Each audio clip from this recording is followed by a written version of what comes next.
Hey, good morning and happy Monday, September 14th. Big shout out to Tom Coons, the president and CEO of Century 21 International. Thank you for the feedback on the September 11th video I did last Friday. I know many of you appreciated that and you sent that out to your friends and you shared it with loved ones, and for that I am grateful. So today, I'm looking at the last, say, 2 weeks of my coaching sessions with a lot of my personal clients. And here we are, September 14th. Summer ended officially last week with Labor Day. And what we're seeing now is more and more people sitting on listings that aren't selling. So I did a very specific, and I've got actually all the notes in front of me, a very specific conference call with a group of our focus clients, sent all the same information out to all of my coaches. So I thought I would share this with you this morning. I said to this group of focus clients, one of our coaching programs, I said, there's 4 critical factors you need to be really paying attention to between now and the end of the year. And let's just talk about number 1. I said to them, price. So, probably for the first time ever on one of these things, I'm actually reading my notes because there's some detailed information I want to share with you. So here's what I said to them. I said, if you have listings that are active right now that didn't sell through the summer months, my advice is, especially in the wake of, here we are T-minus potentially tomorrow to the next 2 to 3 weeks, 2 of the moratoriums that will be lifted and those REO assets released.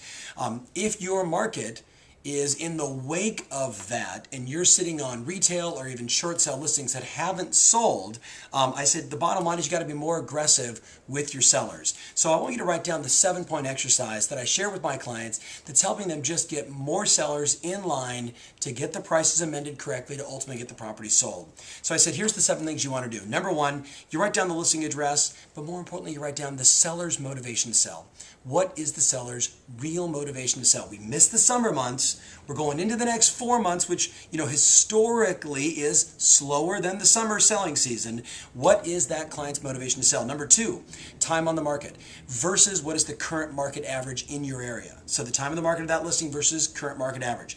Number 3, the price per square foot. And I want to know list price versus sold price, and then your listing based upon the market. Let's contrast it. Number 4, how many similar properties is this listing competing against, and what is the absorption rate? How many months of inventory do we have in that price point, in that area, the competition of that listing?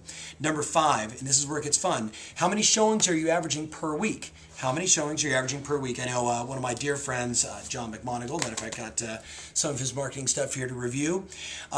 John, as the, I think at the time, the number 1 cold banker agent in the world, our dialogue was always about this, the golden rule. If we're getting 3 showings every single week, everything is okay. But if we're falling less than 3 showings a week, Houston, we have a problem. So take a look at each one of your listings. How many showings are you averaging? Then number 6, how many second showings? How many second showings? Look, if you're getting 3 showings a week and you're not getting second showings, we know we're having an issue. Something about the property, something about the price. Other agents are using that listing to go sell another property.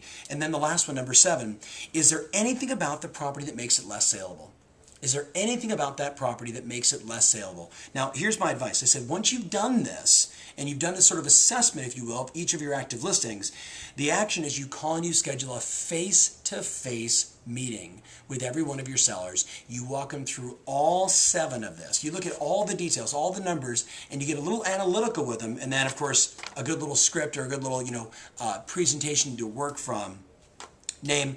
Based upon the broker's feedback, based upon the information that I've shared with you, and ultimately based upon the market and most importantly the buyers, in order for us to attract more potential buyers and an offer, we're going to have to amend the price. We're going to have to amend the price. And then what do you do when you say we're going to have to amend the price? Do you like this? We're going to have to amend the price? No, you got to be super congruent. We have to amend the price. And then you just simply say, what would you like to do? What would you like to do? Which is just that powerful, simple question. You put them in the position to say, look, we've got to make a decision. We've got to do it.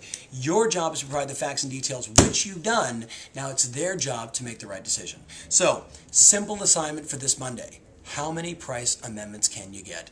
How many properties do you have sitting on the market that we need to amend the price and get them in a position where they can ultimately achieve their goals over the next 4 months? So that's my assignment for you. Have an awesome Monday. Have a great Tuesday. Remember, your strategy matters and passion rules. Take care.